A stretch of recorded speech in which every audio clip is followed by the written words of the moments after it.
मुख्यमंत्री जी को भी हम आप चैलेंज कर रहे हैं और बीपीएसएससी के चेयरमैन सुनीत कुमार को भी चैलेंज कर रहे हैं। अगर है हिम्मत तो मेरे सामने 2 मिनट के लिए आंख में आंख मिला के बात कर लीजिए और मैं साबित कर देता हूं कि बिहार में प्रतियोगी परीक्षा में कितनी बड़ी धांधली होती है, सबूत के साथ, मौखिक रूप से नहीं। अगर है हिम्मत तो चैलेंज को स्वीकार कीजिए और गांधी मैदान में ही सारे मीडिया के सामने बहस कर लीजिए, मैं तैयार हूं। नीतीश बाबू, जिस छात्र आंदोलन की उपज आप अपने आप को बताते हैं तो आप समझ लीजिए कि हम लोग भी छात्र हैं और आप जिस छात्र आंदोलन की उपज बताते हैं ना, तो आप उनका नाम जो है सो मिटियामेट कर रहे हैं और उनका नाम बदनाम कर रहे हैं। डीएम, आईएएस, आईपीएस की जो नियुक्ति होती है, जो बहाली होती है, जो परीक्षा होती है, उनसे भी उच्च स्तर की अगर शिक्षकों की बहाली की जाए तो ज़्यादा अच्छा होगा। जनवरी से लेकर अभी तक आप देखिए, तालिबानी नहीं तो क्या है, विधायक को घसीट के मारा जा रहा है, महिला को साड़ी खींच के मारा जा रहा है, महिला विधायक को साड़ी खींच दिया जा रहा है, डीएम एसपी लात से मार रहे हैं विधायक को, तो ये तालिबानी नहीं है तो क्या है। तो बीपीएसएससी जो आयोग बना है वो बनाया ही गया है इसीलिए कि आरसीपी टैक्स वसूला जाए। मन्नू महाराज के पिताजी और नीतीश कुमार जी में क्या संबंध है, आप पता कर लीजिए, तब पता चलेगा कितने खास हैं। नमस्कार, आप देख रहे हैं न्यूज़ पीआर। रिया सिन्हा आपके साथ है, हमारे साथ मौजूद हैं दिलीप कुमार और अक्सर ये छात्रों के मुद्दे को लेकर सामने आते रहते हैं, आप सब इन्हें अपना छात्र नेता भी मानते हैं। दिलीप जी, पहले बहुत बहुत स्वागत है आपका हमारे साथ। जी, बहुत बहुत धन्यवाद आपको और आपके चैनल को कि छात्र हित से जुड़े मुद्दों को आप लोग बराबर उठा रही हैं, इसके लिए बहुत बहुत धन्यवाद। बड़े दिनों के बाद वैसे भी आप आए हैं कैमरे पर सामने, मुखातिब हुए हैं, तो सबसे पहले आपसे पहला सवाल जो सबसे अभी गर्म मुद्दा है उस पर करते हैं। शिक्षक नियोजन प्रक्रिया के बारे में बात करते हैं। जो प्रधान शिक्षक एवं प्रधानाध्यापक के लिए निकाला गया है कि बीपीएससी की तरफ से रिक्रूटमेंट होने हैं, 45,000 प्लस सीट्स हैं, तो क्या लगता है इसको लेकर कब तक चलेगा ये, और क्या जो वादे किए गए हैं, जो कहा जा रहा है कि बीपीएससी इसको ईजिली नियुक्त करवा देगा, वो हो पाएगा? देखिए, हम जब से नीतीश जी मुख्यमंत्री बने हैं और ये जो शिक्षक बहाली का जो नियमावली नीतीश जी लेके आए थे 2006 में, उस समय से हम विरोध कर रहे हैं। भले उस समय हमको नहीं कोई जान रहे थे, एज ए स्टूडेंट होता है ना, दोस्तों के बीच चर्चा कर रहे हैं, तो उस समय से हम शिक्षक नियोजन वाली जो प्रक्रिया है, नियमावली, उसका हम विरोध कर रहे थे। लेकिन उस समय चूँकि हमको कोई जानते नहीं थे तो अपने दोस्तों के बीच ही सब बात करते थे कि उनका जो नियोजन की प्रक्रिया बिल्कुल ही गलत है और एक चपरासी की भी नियुक्ति उस तरह से नहीं हो सकती जिस तरह शिक्षकों की नियुक्ति बिहार में 2007 से हो रही है। 6 में नियमावली बनी थी, 7 से 8 से जो भी बहाली हो रही हो, यानी कि नीतीश जी जो शिक्षकों की बहाली करते आ रहे हैं वो पूरी तरह से गलत है। उस अनुसार कहीं भी चपरासी की भी नियुक्ति नहीं होती है।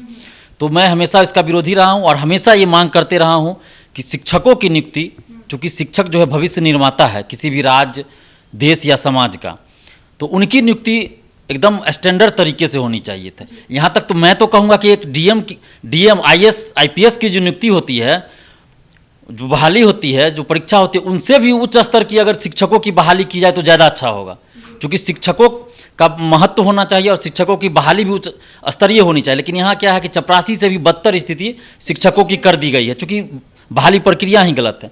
तो अभी जो ये नीतीश सरकार ने घोषणा किया है कि प्रधान शिक्षक और प्रधानाध्यापक की नियुक्ति अब बीपीएससी के थ्रू होगी, तो इसमें भी बहुत सारा लोचा है, इसमें भी बहुत सारा लोचा है। हालांकि हमें थोड़ी खुशी है कि चलिए कुछ तो अच्छा हो रहा है कि कम से कम प्रधान शिक्षक और प्रधानाध्यापक की नियुक्ति ये बीपीएससी के थ्रू करेंगे, तो ये थोड़ी सी खुशी की बात है। लेकिन पूरी खुशी तब होती जब बिहार के सभी शिक्षकों की नियुक्ति बीपीएससी के थ्रू या कोई और एजेंसी बना दीजिए, कोई और आयोग बना दीजिए, उसके थ्रू आप सेंट्रलाइज वैकेंसी कीजिए। नियोजन इकाई के द्वारा जो बहाली होती है उसको एकदम बंद कर दिया जाना चाहिए, क्योंकि नियोजन इकाई के द्वारा जो भी बहाली हो रही है उसमें समझिए धांधली पे धांधली हो रही है और सही से टीचर की बहाली नहीं हो पा रही, सीट खाली रह जा रहा है और जिनके पास योग्यता है वो बाहर घूम रहे हैं। जैसे कि आपने देखा होगा जब नियोजन प्रक्रिया जो पिछली वाली चल रही है, जो चरण जो बहुत सारे चल रहे हैं, उसमें भी कई नियोजन प्रक्रियाओं को, कई जिलों की नियोजन प्रक्रियाओं को रद्द कर दिया गया है क्योंकि वहाँ गड़बड़ियाँ सामने आई। तो वैसे में तो वो लोग जो लोग पास कर चुके हैं अच्छे से परीक्षा, जो लोग सक्षम है, उनका तो वहाँ पे मात खा गया जिस जिले में वो जाएंगे,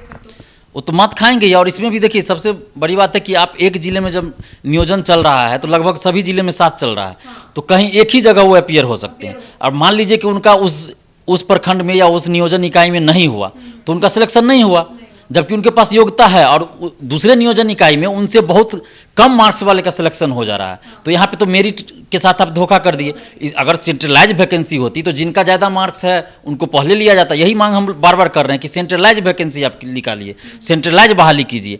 तो अभी जो प्रधान शिक्षक और प्रधानाध्यापक की नियुक्ति वाली बात है, तो इसमें लोचा ये है कि नीतीश सरकार की मंशा पे संदेह हो रहा है, क्योंकि इसमें फिर आप कर दिए हैं कि एक्सपीरियंस मांग रहे हैं, कहीं 7 साल 12 साल जो भी हो, प्राइवेट शिक्षक को भी दे रहे हैं मौका, और सरकारी शिक्षक को भी दे रहे प्राइवेट हैं। शिक्षक के लिए भी मौका दे दिया गया है कि जैसे कि सीबीएसई, आईसीएसई, बिहार बोर्ड, इन सभी स्कूलों में जो भी एफिलेटेड स्कूल है वहां से 12 साल का एक्सपीरियंस आपको होना चाहिए। तो आपको क्या लगता है, ऐसा नहीं हो सकता कि जिनका संबंध किसी स्कूल में अच्छा होगा, वो शिक्षक नहीं भी होंगे, तब भी एक्सपीरियंस अपना लेटर छपवा लेंगे? देखिए ये तो इसी का तो डर है, यही बात मैं कहना भी चाह रहा था कि जब एक्सपीरियंस आप मांग रहे हैं तो ये तो बहुत सारे लोग ऐसे करेंगे ही कि वो फर्जी एक्सपीरियंस सर्टिफिकेट बना लेंगे। अब क्या इसमें नियमावली लाएंगे नीतीश जी, तो हमको भी नहीं अभी पता है, लेकिन एक्सपीरियंस की जहाँ तक बात है तो किसी भी जो जान पहचान वाले स्कूल होंगे या पैसा लेके बना दिया जाए। जैसे टीईटी का ही देखिए, टीईटी का पैसा पे डिग्री खरीदा गया और एक ही शिक्षक 3-3 जगह बहाल हो गए थे। जो शुरुआत में बहाल हुआ 3-3 जगह से वेतन भी उठा रहे थे, अभी भी हो सकता है उठा रहे होंगे 2-4 जगह से, कोई बड़ी बात नहीं है। और राज्य सरकार ने खुद हाईकोर्ट में माना है कि 1.5 लाख फर्जी शिक्षक बहाल है, लेकिन आज तक 1.5 लाख फर्जी शिक्षक को बाहर नहीं कर पाए। तो उन्हीं में से फर्जी शिक्षकों में से हेडमास्टर बन जाए तो कोई बड़ी बात नहीं होगी।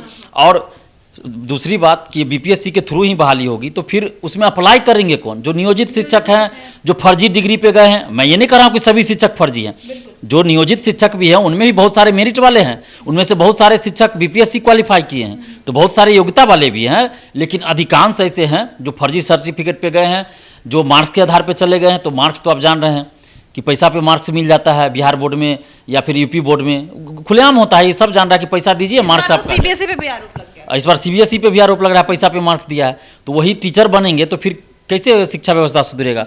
तो इसके लिए चाहिए था पारदर्शी तरीके से, अगर आपको एक्सपीरियंस वाली बात है तो 7 साल 12 साल नहीं, आप नए वाले को भी मौका दीजिए। मेरा कहना यह है कि जो प्रधान शिक्षक और प्रधान अध्यापक की नियुक्ति वाली बात है, तो आप आईएएस और आईपीएस का डायरेक्ट आप करते हैं, एग्जाम लेते हैं, भले उनको ट्रेनिंग में देते हैं, तो आईपीएस है उनको डीएसपी के पद पे देते हैं, आईएएस है उनको डिप्टी कलेक्टर के पद पे देते हैं ट्रेनिंग के लिए 6 महीना, साल भर, 2 साल, आपको जो देना है दीजिए। लेकिन आप नए को भी मौका दीजिए ना। आप ये कौन सा बात हुआ 7 साल 12 साल 5 साल एक्सपीरियंस खोज रहे हैं, तो नया वाला कहाँ जाएगा भाई? तो नए को भी मौका, सबको मौका दीजिए, नया पुराना सबको मौका दीजिए। और जो नए हैं उनको आप अलग से ट्रेनिंग दे दीजिए, आपको इतना है तो क्या दिक्कत है? जब एक आईएएस डायरेक्ट नियुक्त हो सकता है ट्रेनिंग के बाद, डायरेक्ट उसकी परीक्षा होती है, तो फिर हेड मास्टर और प्रधान शिक्षक की डायरेक्ट क्यों नहीं हो सकती है? तो ये हमें लगता है कि इसमें कुछ अच्छाइयाँ हैं कि चलिए पहले से कुछ अच्छा हुआ, लेकिन मुझे लगता है कि इसमें कहीं ना कहीं बहुत बड़ा खेल है। और ये फिर वही घूम फिर के आ जाता है कि कहीं ना कहीं ये बीपीएससी के थ्रू करेंगे और वही होगा फर्जी सर्टिफिकेट, फर्जी एक्सपीरियंस, और उसके बाद फिर कहीं आरसीपी टैक्स वसूलने वाली बात ना हो जाए। चूँकि इसमें नियोजित शिक्षक भरेंगे फॉर्म, प्राइवेट शिक्षक भरेंगे, तो फिर उसमें तो अगर क्वालिफिकेशन अगर ये रहेगा ही, हर प्रतियोगी परीक्षा का रहता है कि मिनिमम क्वालिफिकेशन रहता है, तो उसमें तो अधिकतर मुझे नहीं लगता है कि नियोजित शिक्षक जो फर्जी सर्टिफिकेट पे गए हैं वो लोग पास हो पाएंगे। तो फिर तो सीट खाली ही रह जाएगा। तो कहीं ना कहीं आरसीपी टैक्स के जरिए ये काम होगा, मुझे लगता है। मैं अभी भी कर रहा हूँ कि बहुत सारे शिक्षक हैं जो ईमानदारी से पढ़ाते हैं और उनके पास योग्यता भी है, लेकिन अधिकतर ऐसे भी शिक्षक हैं जिनके पास योग्यता नहीं है और फर्जी बहाल हुए हैं। अब सीटेट की बात करते हैं। जब सीटेट छात्र प्रदर्शन कर रहे थे, कल प्रदर्शन नहीं कर रहे थे, बेसिकली अपने मांग को लेकर वो सामने आए थे, तो उन्हें गांधी मैदान के पास कई लोगों को हिरासत में ले लिया गया। तो क्या कहते हैं कि ये फिर वही बात हो गई? आपने भी कई प्रदर्शन किए हैं, आप भी अपने मांगों को लेकर आगे आए, आपको भी हिरासत में लिया गया। तो क्या आप लिंक कर रहे हैं कि बिहार में अब ऐसा ही है, जब भी आप अपनी हक की मांग करेंगे तो ऐसा ही होगा? देखिए ये तानाशाही रवैया तो है ही, नीतीश सरकार की तानाशाही और क्रूरता कह दीजिए आप, और एक तरह से अगर तालिबानी भी कह दीजिए तो कोई गलत नहीं होगा, क्योंकि जिस तरह से रवैया ये लोग अपना रहे हैं, आप देखिए ना, आप जनवरी से लेकर अभी तक आप देखिए, तालिबानी नहीं तो क्या है? विधायक को घसीट के मारा जा रहा है, महिला को साड़ी खींच के मारा जा रहा है, महिला विधायक को साड़ी खींच दिया जा रहा है, डीएम एसपी लात से मार रहे हैं विधायक को। तो ये तालिबानी नहीं है तो क्या है? मैं मजाक में नहीं कर रहा हूँ, मैं सही में कर रहा हूँ। तालिबानी शासक ही एक तरह से हुआ ना। कैसे मान ले लोकतंत्र, जहाँ लोकतंत्र की रक्षा के लिए कानून बनते हैं, वहाँ आप महिला का साड़ी खोल देते हैं। ये कौन सी आपत्ति आ गई भाई कि आपको साड़ी खोलना पड़ा महिला को? बाहर से पुलिस मंगा के आपको डीएम मार रहे हैं, लात मार रहे हैं, और आज तक कार्रवाई किस पे हुई? तो 2 पुलिस वाले को सस्पेंड कर दिया गया, जबकि वीडियो में दिखा रहा है कि डीएम लात मार रहे हैं, तो उस पर कोई कार्रवाई नहीं हुई। इसीलिए मैंने कहा कि तालिबानी भी शासन भी कह दीजिए, कोई गलत नहीं होगा। और देखिए कि जब से आंदोलन का बिगुल फूका गया बिहार में, और उसकी शुरुआत हम लोगों ने किया था, इस साल की मैं बात जो करूँ तो जनवरी महीने में जब दरोगा बहाली का रिजल्ट आया मेंस का, उस समय शुरू किया, तो क्या आया नोटिफिकेशन पहले कि आप किसी भी सरकारी अधिकारी के खिलाफ सोशल साइट पे नहीं लिख सकते हैं। लेकिन हमने उसका विरोध किया और उससे ज़्यादा लिखना शुरू कर दिया, हजारों छात्र लिखना शुरू कर दिए। तो आज तक तो कोई कार्रवाई नहीं हुआ। हिम्मत है तो कर देते कार्रवाई। उसके बाद फिर जब आंदोलन की बात आई तो क्या बोलते हैं और नोटिस जारी करते हैं कि अगर आप धरना प्रदर्शन करते हैं सरकार के खिलाफ तो आपको सरकारी नौकरी मिलने में दिक्कत होगी, तो ये कैरेक्टर सर्टिफिकेट बनाने में दिक्कत होगी। लेकिन जब उसका भी विरोध हुआ, अमेरिका के प्रमुख समाचार पत्रों में छपा, तब फिर नीतीश सरकार के डीजीपी और जो उनके विश्वसनीय हैं आमिर सुबहानी जी, वो आके प्रेस कॉन्फ्रेंस करते हैं और कहते हैं कि नहीं, लोकतंत्र में शांतिपूर्वक आंदोलन करना आपका अधिकार है, अगर शांतिपूर्वक धरना प्रदर्शन करते हैं तो कोई खतरा नहीं है, कहीं से नौकरी पे कोई खतरा नहीं है, सर्टिफिकेट बनाने में कोई खतरा। तो ये तो सिर्फ और सिर्फ डराने के लिए किया गया था। उसके बाद देखिए हम लोग आंदोलन किए तो मुझ पर बेवजह बहुत सारा केस लाद के मुझे 15 दिन के लिए जेल में भेज दिया गया। जिस केस में 2 दिन में बेल मिल जाता, उस केस में मुझे 15 दिन तक बेल नहीं मिल रहा था। उसी तरह देखिए फिर एस्टेट वाले, सी टेट वाले कर रहे हैं तो उनको भी मारा जा रहा है, लाठी मार के भगाया जा रहा है। तो ये सिर्फ और सिर्फ चाह रहे हैं कि जो हम करें वही सही है। अगर हम बोल दे कि सूरज पश्चिम में उग रहा है तो आप लोग मानिए कि सूरज पश्चिम में उग रहा है। यही नीतीश सरकार अब चाह रही है कि अगर सूरज बोल दिया कि सूरज पश्चिम में उग रहा है तो सूरज पश्चिम में उग रहा है, मानिए। नहीं अगर मानिएगा तो आपको जेल में ठूस देंगे। तो हम अभी भी कह रहे हैं कि नीतीश बाबू, जिस छात्र आंदोलन की उपज आप अपने आप को बताते हैं, तो आप समझ लीजिए कि हम लोग भी छात्र हैं, और आप जिस छात्र आंदोलन की उपज बताते हैं ना, तो आप उनका नाम जो है सो मिटियामेट कर रहे हैं और उनका नाम बदनाम कर रहे हैं। आप उस आंदोलन की उपज बता के आप जो है सो बहुत सारा बिहार में कर लिए, लोगों का सहानुभूति ले लिए, लेकिन वैसा आप कुछ कर नहीं रहे हैं और लगातार आप छात्र आंदोलन को ही कुचल रहे हैं। लेकिन अब आप समझ लीजिए कि जिस छात्र आंदोलन के चलते आप सत्ता में आए थे, जिस युवा की वजह से आप सत्ता में 2005 में आए थे, वही युवा और छात्र की वजह से आप सत्ता से बाहर भी होइएगा। मैंने 2020 फरवरी में भी ये बात कही थी कि अगर युवाओं की बात आप नहीं मानिएगा तो आपका राजनीतिक अस्तित्व जो है खतरे में पड़ेगा। और आप देख लीजिए 70-72 सीट से आप चल आए 40-42 सीट पे, और अभी भी अगर नहीं संभलिएगा तो अगला इलेक्शन में कहीं 2 और 4 सीट पे न चले आइए। आप प्रधानमंत्री बनने का सपना छोड़ दीजिए। आपको प्रधानमंत्री बनना है ना, तो पहले बिहार के युवाओं का आप सोचिए, भविष्य सोचिए। और अभी देखिए कितना बेवकूफ़ बनाया जा रहा है, लेकिन इस बात पे कोई नहीं बोलेगा। मैं जो बात बता, महिलाओं को, छात्राओं को यूपीएससी और बीपीएससी पीटी पास करने पे 50,000 दिया जाएगा हर वर्ग की महिलाओं को। देखिए कितना बेवकूफ़ बनाया नीतीश जी ने। चुनाव में क्या घोषणा किया था इन्होंने, आप देखिए उनका फेसबुक ट्विटर अकाउंट खोल के, जदयू का भी देख लीजिए फेसबुक ट्विटर, आपको मिल जाएगा, या फिर हो सकता है डिलीट कर दिए हो। नीतीश जी ने घोषणा किया था चुनाव के समय कि अब बीपीएससी का पीटी निकालने पे SC ST BC 1 वाले को जो 50,000 मिलता है अब 1 लाख मिलेगा, और यूपीएससी का पीटी निकालने पे 1.5 लाख मिलेगा। लेकिन उस बात को इन्होंने गौण कर दिया और सिर्फ महिला को ला दिया कि छात्राओं को, हर वर्ग की छात्राओं को 50,000 मिलेगा। तो ये तो यहाँ पे झूठे साबित हो गए। तो इसी तरह ये बेवकूफ़ बना रहे हैं। तो हम लोग अब समझ चुके हैं, बिहार का छात्र समझ चुका है कि ये बस वोट बैंक की राजनीति करते हैं और सिर्फ महिला पे फोकस, महिला वोट बैंक। बिल्कुल। आप देखिए मुख्यमंत्री कन्या उत्थान योजना है, घोषणा कर दिए कि ग्रेजुएशन पास होने पे 25,000, चुनाव में घोषणा किए थे 50,000 मिलेगा।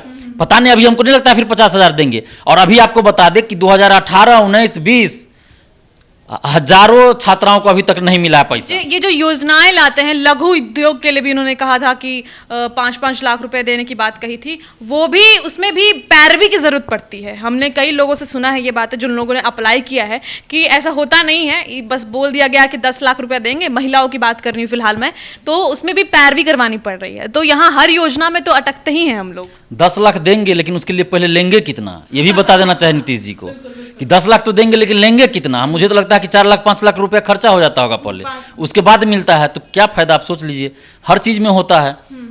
ये तो कोरोना काल में भी पिछले साल बोले थे कि बिहार में कुटीर उद्योग लगा रहे हैं, अब बाहर नहीं जाना पड़ेगा, लेकिन सब जा रहे हैं। यहाँ तो एक से एक मंत्री बयानबाजी करते हैं। इनका जो एक सुमित कुमार सिंह नया मंत्री बने, वो तो जनवरी से ही 4,000 5,000 हर महीने वैकेंसी निकाल रहे हैं, लेकिन अभी तक कोई वैकेंसी नहीं आई है। हर दिन उनका पेपर में देखिएगा कि इतना वैकेंसी, इतना 1000 वैकेंसी आ रहा है। लाइब्रेरी का वैकेंसी निकाल रहे थे विजय चौधरी जी, शिक्षा मंत्री, अभी तक लाइब्रेरी का वैकेंसी नहीं आया। दारोगा की बात करते हैं तो दारोगा परीक्षा में भी कहा जा रहा है कि देरी होगा, मतलब दारोगा को लेकर भी कह रहा है कि डेट्स जो है थोड़े बढ़ाए जा सकते हैं, उसको लेकर क्या कहिएगा? देखिए ये जो दरोगा बहाली हो रही है, 1717 दरोगा बहाली, 2446 दरोगा बहाली जो हो चुकी है, और 2213 दरोगा बहाली, तो ये नीतीश सरकार अपने मन से नहीं बहाली कर रही है। मैं आपके चैनल के माध्यम से सभी छात्र छात्राओं, शिक्षक गणों और मीडिया चैनल के बंधुओं को ये बताना चाहता हूँ, क्योंकि बहुत लोग इस चीज़ को नहीं बता रहे हैं। सब कह रहे हैं कि नीतीश सरकार वैकेंसी निकाली। ये पटना हाई कोर्ट का आदेश है। इतने पदों पे दरोगा की बहाली, सार्जेंट की बहाली करना, और जो सिपाही भर्ती भी अभी हो रही है, वो सारा पटना हाई कोर्ट का आदेश है। और ये PIL दर्ज हुआ था, उस पर आदेश दिया था कि नेशनल स्तर पे, राष्ट्रीय स्तर पे जो पुलिस और पब्लिक का रेशियो होना चाहिए, वो बिहार में नहीं है। तो राष्ट्रीय स्तर के बराबर आने के लिए आपको इतना बहाल करना, और ये दिसंबर 2019 तक बहाली होनी थी। लेकिन ये तो बेशर्मी है नीतीश सरकार की कि ये हर साल हलफनामा दायर करते हैं कि हमारे पास जो है सो ट्रेनिंग सेंटर नहीं है, ये नहीं है, वो नहीं, इसलिए हम बहाल नहीं कर पाएंगे। 2446 वाला मामला दब क्यों गया? 2446 बहाली मामला दब गया, दबा दिया गया समझिए। हम तो अभी भी प्रयास कर रहे हैं, लेकिन दबा दिया गया। जब भी आंदोलन की बात होती है तो 2-4 शिक्षक हैं जो शिक्षा माफिया हैं, 1-2 यूट्यूब चैनल भी हैं, वो लोग इस तरह का बात कर देते हैं कि 2700 दरोगा फिर आ रहा है, तो इतना ही कट ऑफ जाएगा, तो ये होगा वो होगा। अभी आप देखिए, जब आंदोलन की बात पटना में कर रहे थे कुछ दिन पहले छात्र लोग, तो तुरंत अखबारों में खबर छप गई कि 5 दिसंबर को बिहार दरोगा की पीटी होगी 2213 की। लेकिन आयोग ने अपने वेबसाइट पे नहीं डाला था। और आप सोचिए कि पटना से प्रकाशित सभी अखबारों में एक साथ खबर छपती है, वो कैसे छप गई? रिजल्ट किस दिन आएगा, ये खबर कभी नहीं छपती है। इससे पहले भी देखिए, दरोगा परीक्षा कब होगी, कभी भी सभी अखबारों में एक साथ नहीं छपी। जब एडमिट कार्ड जारी हो जाता है तब रियल डेट पता चलता था। लेकिन आखिर 2213 दरोगा बहाली का क्यों 4 महीना पहले डेट घोषित अखबारों में छपता? वो भी होगा नहीं एग्जाम। अभी देखिए फिर अखबारों में आज छपा है कि 5 दिसंबर को नहीं होगा, तो पहले भी नहीं था। हम तो उस समय भी बोले थे कि ये सिर्फ और सिर्फ 2446 में जो महाधांधली हुई है उसको छुपाने के लिए, उस तरफ से ध्यान भटकाने के लिए ये डेट घोषित करवाया गया है अखबारों में। आयोग ने किया नहीं है घोषित, करवाया गया है अखबारों के माध्यम से। और अभी भी आयोग ने कुछ नहीं कहा, अखबारों में छपाया है। तो जब आज आप बताइए, डिजिटल जमाना है, नरेंद्र मोदी जी प्रधानमंत्री रोज डिजिटल इंडिया की बात कर रहे हैं, और हमारे BPSSC के बेशरम सुनीत कुमार जी हैं, वो डिजिटल काम ही नहीं कुछ कर रहे हैं। अब बताइए, नोटिफिकेशन उनका नहीं आता है वेबसाइट पे। हम पारदर्शिता की बात करते हैं तो सब लोग को बस चाहिए होता है अपडेट। अब हम लोग से मांग करते हैं कि हम लोग अपडेट दें, हम लोग आयोग जाते हैं, वहाँ से हम लोग को कहा जाता है मुलाकात करने का परमिशन नहीं है। तो अगर वो हम परमिशन नहीं दीजिए लेकिन आप साइट पे अपलोड कर दीजिए, वो नहीं करते हैं। तो इसको लेकर फिर जो छात्र हैं वो भटक जाते हैं, उनको लगता है कि चलो जो यूट्यूब चैनल बोल रहा है वही सच है या फिर वही सच है। तो ऐसे में कैसे इसको मैनेज करना चाहिए? देखिए, सबसे पहली बात तो BPSSC जो आयोग बना है वो बनाया ही गया है इसीलिए कि RCP टैक्स वसूला जाए। इसका ऑफिस नहीं है सरकारी, आप जहाँ ऑफिस है आवासीय है, वो फ्लैट है एकदम। पहले वो जंगल था, RPS मोड़, पहले वो हम लोग गांव में उसको चौर बोलते हैं, चौर, जहाँ पानी लगा रहा था वैसा था। 10 साल पहले आप जाके देख लीजिए, तो चौर था वो, उसमें वो अपार्टमेंट बना हुआ था, उसमें वो बिल्डिंग में दे दिए हैं। और वहाँ बाहर बोर्ड भी नहीं लगा हुआ है।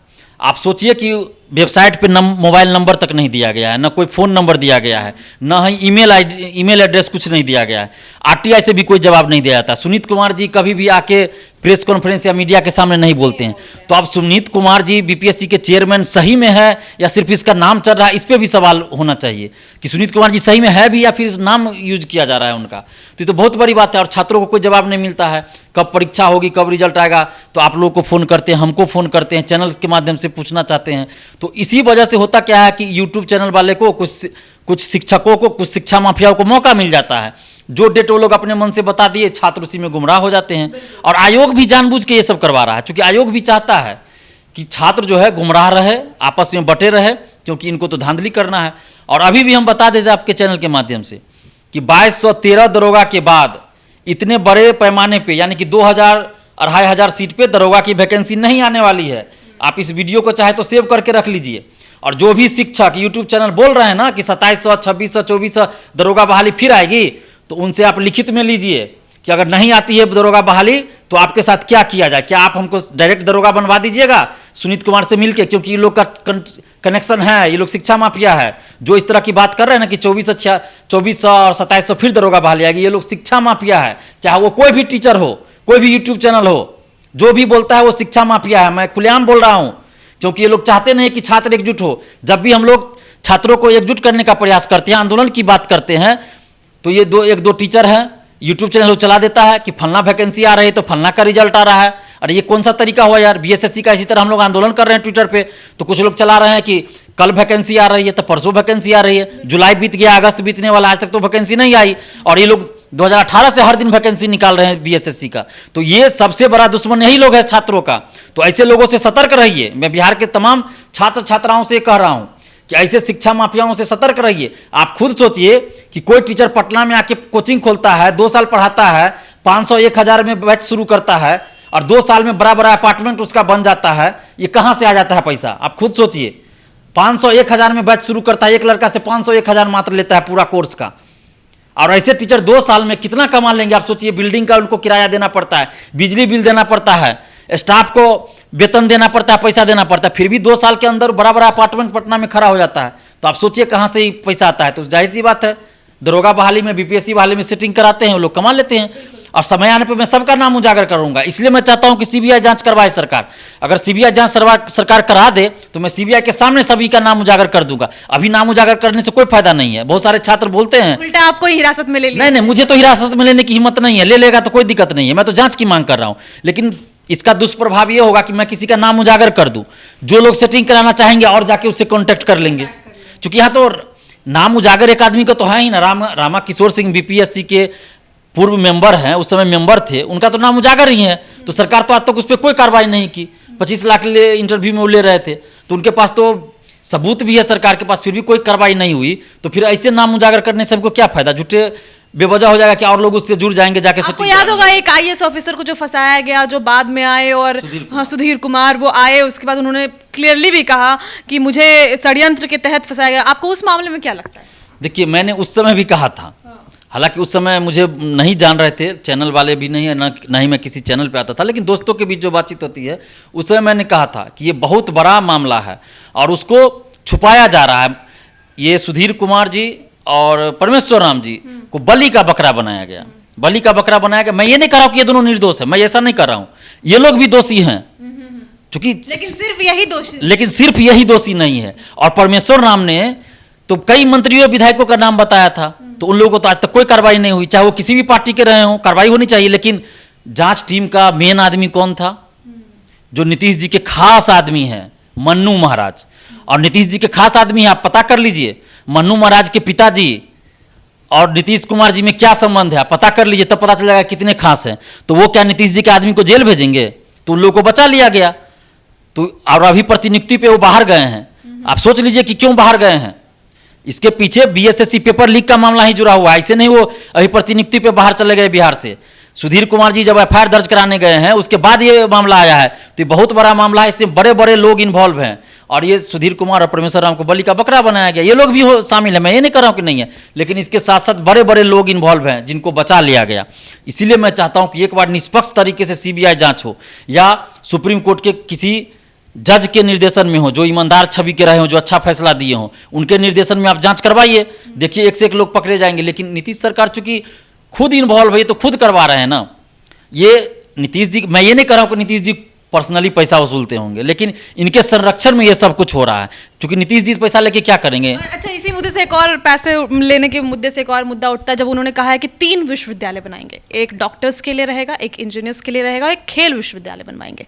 तो उसमें वो खुद को ही अपना मतलब कह रहे हैं कि वही रहेंगे चेयरपर्सन। ठीक है, तो ये तो नहीं हो सकता है, क्योंकि कहीं भी किसी भी राज्य में कोई भी यूनिवर्सिटी का जो कर्ता धर्ता बनाया जाता है वो राज्यपाल को बनाया जाता है। तो यहाँ पर भी बात उन पे उठा, उन पे आरोप लगा कि पैसे की उगाही इनडायरेक्टली। इन्होंने यही 3 फील्ड क्यों चूज किया? क्योंकि यहीं से सबसे ज्यादा पैसे उगाही किए जा सकते हैं, ये आरोप उन पे लग रहा है। आपको क्या लगता है? देखिए, ये आरोप बिल्कुल सही है, क्योंकि ये बहाना बनाएंगे कि राज्यपाल जो मेन होते हैं तो यूनिवर्सिटी का तो सही से काम नहीं हो पाता है, ये वो। लेकिन कहने के लिए राज्यपाल मेन होते हैं। ऐसे भी राज्य का संवैधानिक प्रमुख राज्यपाल है, लेकिन सर्वे सर्वा तो मुख्यमंत्री है। अब अगर वास्तविक रूप में देखिए तो वही बात उसमें भी है, यूनिवर्सिटी में भी है। संवैधानिक रूप से प्रमुख जरूर हैं राज्यपाल, लेकिन वास्तविक रूप में मुख्यमंत्री होते हैं। क्या कभी ऐसा हुआ है कि मुख्यमंत्री जी ने यूनिवर्सिटी के लिए कोई काम कहा हुआ और राज्यपाल ने इनकार कर दिया हो? नहीं होता है। कभी कभार ही हो सकता है कोई ऐसा चीज हो तो, लेकिन जनरल यही होता है, जो मुख्यमंत्री कहते हैं वही राज्यपाल मानते हैं। वैसे भी आर्यभट्ट ज्ञान विश्वविद्यालय के अंतर्गत इंजीनियरिंग कॉलेजेस आते हैं, डॉक्टर्स मतलब मेडिकल कॉलेजेस आते हैं। वो भी उनके ही नीतीश कुमार के ही स्टेप से ये लाया गया था, आर्यभट्ट ज्ञान विश्वविद्यालय। और उन्होंने ये भी कहा कि आर्यभट्ट नॉलेज यूनिवर्सिटी को आर्यभट्ट ज्ञान विश्वविद्यालय ही बोला जाए। तो यहाँ पे भी अब डायरेक्टली वो बोल रहे हैं कि हम ही हैं, हम ही रहेंगे कर्ता धर्ता। तो यहाँ पे कि आर्यभट्ट ज्ञान विश्वविद्यालय के अंतर्गत मेडिकल कॉलेज, इंजीनियरिंग कॉलेज को लाया गया, लेकिन लाने से कोई फायदा नहीं हुआ। मैं पीएमसीएच की बात करूंगा, जब ये पटना यूनिवर्सिटी के अंतर्गत हुआ करता था तो इससे लाख गुना बेहतर वहाँ का स्थिति था, पढ़ाई का जो स्तर था।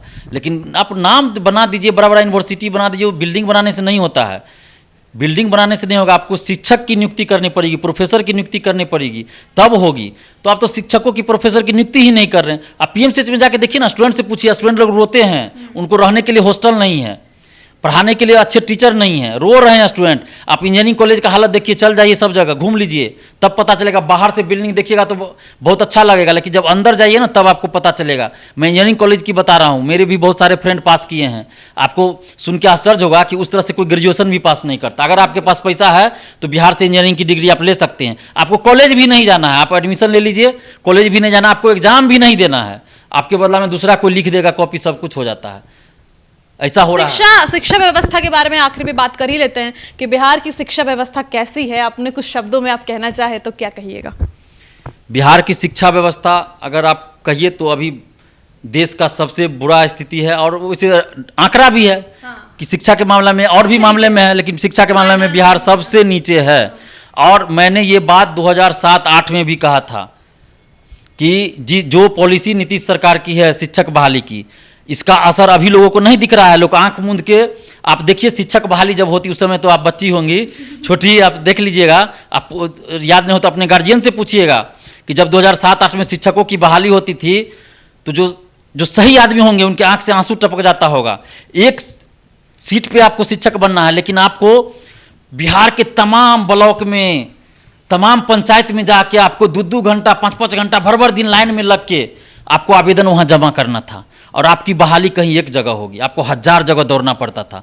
वैसी बहाली तो शिक्षा का स्तर क्या होगा? मैंने उसी समय कहा था ये बहाली नहीं हो रही है, नीतीश सरकार सिर्फ दिखा रही है लोगों को कि हम जो बिहार में नौकरी दे रहे हैं लोगों को। और आप आज देखिए शिक्षा का स्तर, मैंने उस समय कहा था कि 10-15 साल बाद शिक्षा का स्तर बिहार में इतना नीचे गिर जाएगा कि जिसको उठाना मुश्किल हो जाएगा। और आप देखिए 2007-8 के बाद देखिए 10 साल 15 साल बाद आज देखिए कि शिक्षा का स्तर इतना नीचे गिर गया है कि अब नीतीश सरकार भी खुद परेशान है कि क्या हो रहा है। लेकिन अभी भी अगर सरकार चाह ले तो 6 महीना साल भर में शिक्षा की स्थिति सही हो सकती है, सिर्फ दृढ़ इच्छा शक्ति होनी चाहिए। लेकिन शिक्षा को पता नहीं कि ये लोग मजाक बना दिया और चाहते नहीं है। देखिए सबसे बड़ी बात यह है कि राजनीति में एक कहावत है कि जिस सीढ़ी को चढ़ के आप ऊपर आए हैं उस सीढ़ी को हटा दीजिए कि दूसरा कोई ना आ सके। अब देखिए ना अभी जो भी हो रहा है, नेता का बेटा ही नेता बने, नेता का बेटा ही मंत्री बने, विधायक बने।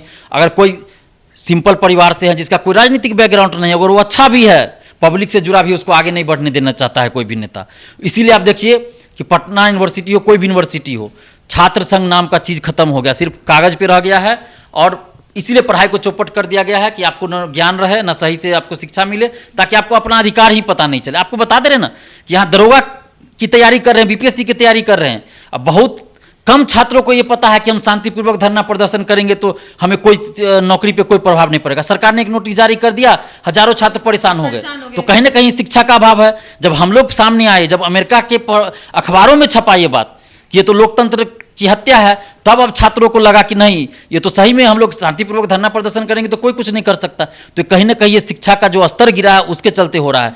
तो सरकार को ये सोचना चाहिए कि ये अब ज़्यादा दिन नहीं चलेगा। और इसीलिए हम लोग शैक्षणिक क्रांति लाना चाहते हैं बिहार में।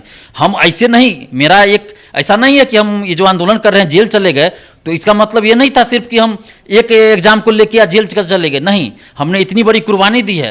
आज तक हमारे ऊपर कोई मुकदमा नहीं हुआ, न किसी लड़ाई में, न झगड़ा में, न जमीन जायदाद के लिए। और छात्र आंदोलन के लिए हमारे ऊपर केस हुआ और हम जेल चले गए 15 दिन के लिए।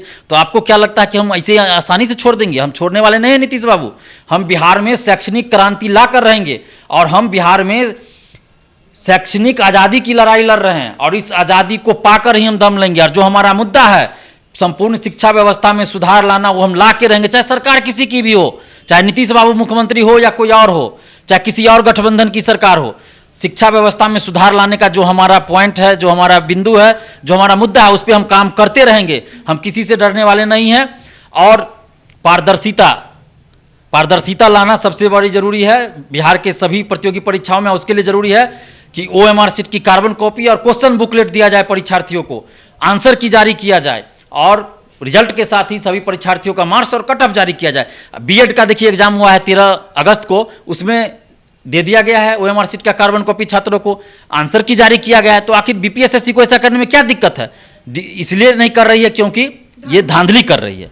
तो हम तो अभी भी चाहते हैं कि नीतीश सरकार इसमें डायरेक्ट नीतीश बाबू हस्तक्षेप करे, अगर ये ईमानदार है तो। और हम लोग मुख्यमंत्री जी के जनता दरबार में भी जाके इस मुद्दे को उठाना चाहते हैं, लेकिन हम लोग को अलाउ नहीं किया जा रहा है, क्योंकि वो जान रहे हैं कि वो आंख में आंख मिला के बात ही नहीं कर पाएंगे। नीतीश जी में इतनी हिम्मत ही नहीं है। हम तो अभी भी चैलेंज कर रहे हैं, आपके चैनल के माध्यम से पहले भी कर चुके हैं और अभी भी कर रहे हैं कि बिहार के किसी भी नेता में, मंत्री में, विधायक में, यहाँ तक कि मुख्यमंत्री जी को भी हम अब चैलेंज कर रहे हैं और BPSSC के चेयरमैन सुनीत कुमार को भी चैलेंज कर रहे हैं। अगर है हिम्मत तो मेरे सामने 2 मिनट के लिए आंख में आंख मिला के बात कर लीजिए और मैं साबित कर देता हूं कि बिहार में प्रतियोगी परीक्षा में कितनी बड़ी धांधली होती है, सबूत के साथ, मौखिक रूप से नहीं। अगर है हिम्मत तो चैलेंज को स्वीकार कीजिए और गांधी मैदान में ही सारे मीडिया के सामने बहस कर लीजिए, मैं तैयार हूं। अगर है हिम्मत तो सरकार इस चैलेंज को स्वीकार करे, BPSSC के चेयरमैन सुनीत कुमार इस चुनौती को स्वीकार करे, लेकिन इतनी हिम्मत इन लोगों में नहीं है। तो ये थे हमारे साथ दिलीप जी, तमाम मुद्दों पे हमने चर्चाएं की हैं। बाकी और भी खबरों के साथ आप बने रहें न्यूज़ PR पे। धन्यवाद।